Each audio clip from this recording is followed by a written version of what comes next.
Are we recording? Are we recording? Yeah. Yep. Okay. So when you guys are getting down to doing some research,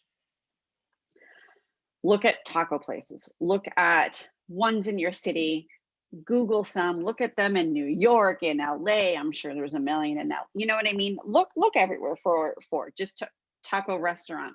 I'm sure obviously ones within your surrounding cities will come up. But if you're not feeling like you're getting enough content, then for sure go ahead and try to broaden your search. So if you're anything like me, you tend to like to do your research on your desktop. That could just be my age. When it's late at night, sometimes I'm on my phone and I'm sliding through,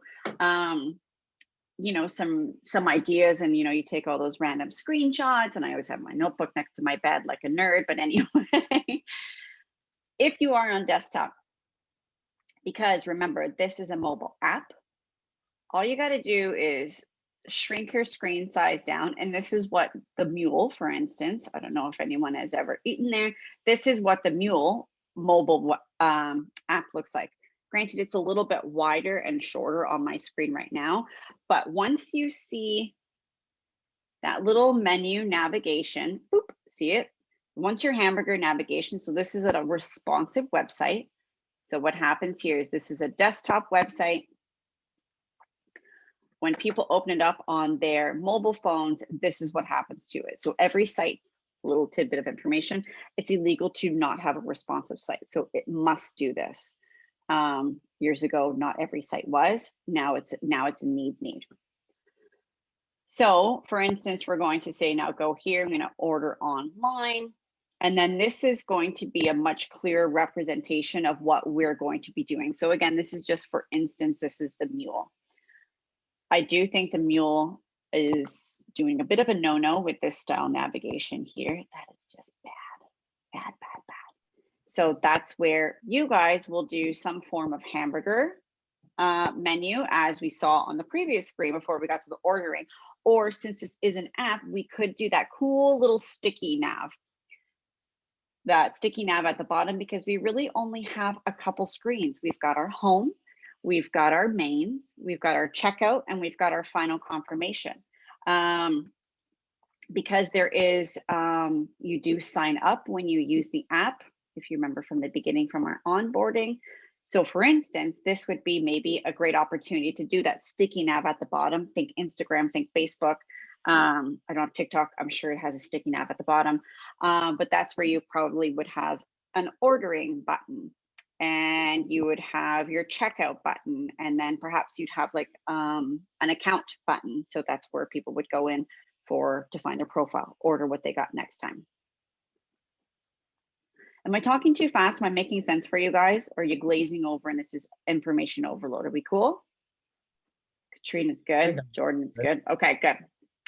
So yeah, you don't need to. You can achieve that with your hamburger menu. But again, you can also do it at the bottom, a great fun representation of that. I will actually note about that account section. Okay, so let's just, for instance, let's go through.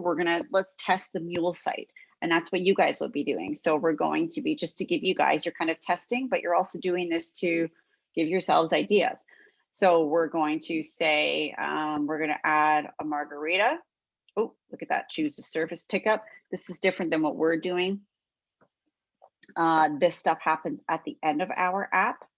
Saying that, if you guys feel strongly and you want to do it this way, you can.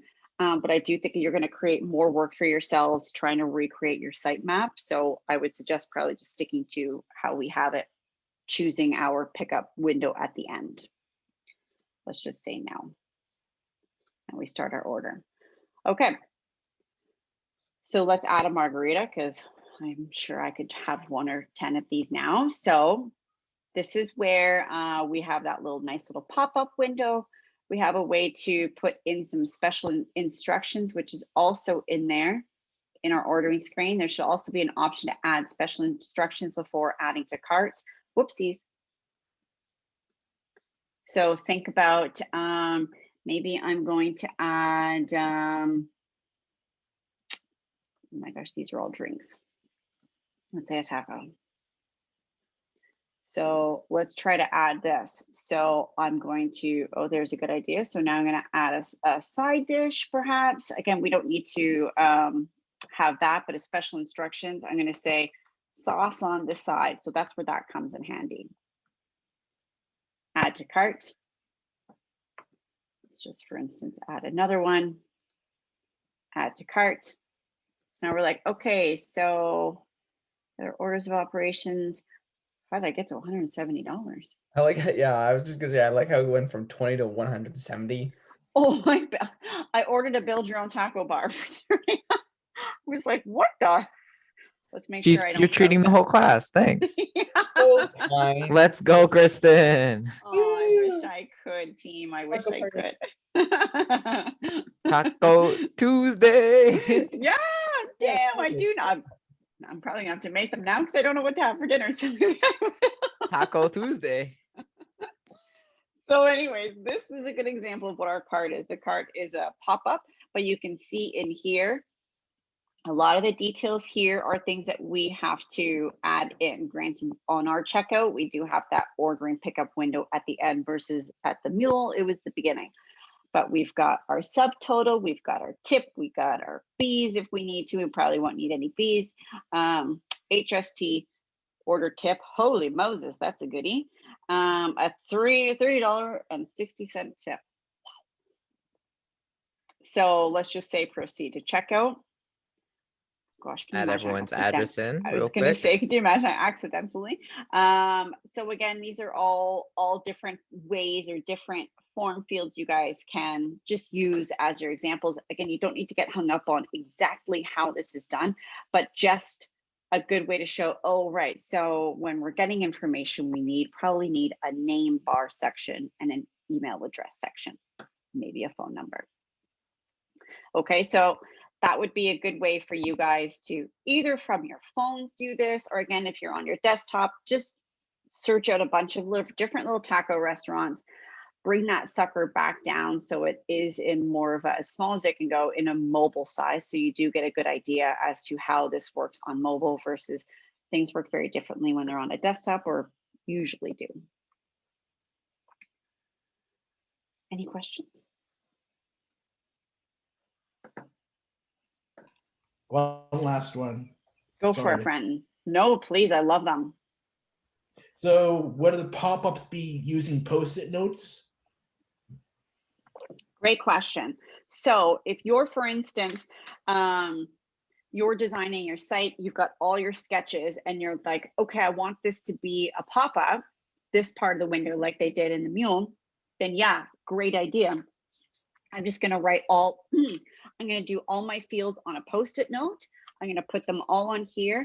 And then when it comes to handing in, I'm going to stick that Post-it note. Say this is my sketch. I'm gonna stick that Post-it on my sketch and I'm gonna take a picture. So now I know that's reviewing it. There's my sketch. And this is still technically a sketch, but I know now that's because it's a separate piece of paper. Oh, okay, Brenton's thinking that's gonna be a pop-up. Cool? Great question. Some big brain moves. Could we also do a pop-up like on a separate page, but like? Absolutely. But then you would note on your sketches. Yep. Is that what you mean, Grayson? Yeah. Yeah. Yeah. So you can just design your pop-up over. So you've got your home page. And then on a separate section, you're like, this is what my pop-up would look like. And then maybe you would do just a little arrow to show like you had that, and you would put pop-up on your Or notes. you do it textbook style, figure 1.1. There you go. You can get into the, yeah, you can sound super professional, super businessman, right? Yeah. Can we do a logo? Can we do a logo up if we want to, or do you just want the box? You don't need one now, but keep it in mind because that will be coming. So there will be a logo portion of this at the end when we're doing our comps. Because at this stage of the game, we have this project, which is sketching. You don't need pictures, you don't need color, you don't need anything, but they're probably back here, as Katrina had asked last week, I believe. And I was kind of saying, I'm right now in the process of doing some logos for a client. They're driving me crazy. I'm creatively blocked. I feel like I have big ideas here and I just can't spit them out. I've got my sketches, but I can't spit them out. So that was a really fun day yesterday. Saying that, because that has happened, I've started creating the logos in color, seeing if that's what's missing for me. So when I hand them into my client, I'm going to take that color out. So you might start probably, again, not in this stage of the game because it's sketching, but when we get to the next phase, you will start thinking about your colors, what type of imagery you're like, ooh, I kind of like that dark, moody food shot. So those are the food shots you're going to look for. But not at this stage. You won't need to actually get that on paper. Okay. Good questions, team. Good questions. Are there any others? Yeah, I want some tacos. I know, I kind of do too now. That is What's not a everyone's question. favorite? It's not a question, but it's a legitimate comment. What's everyone's favorite taco? I can stop the question.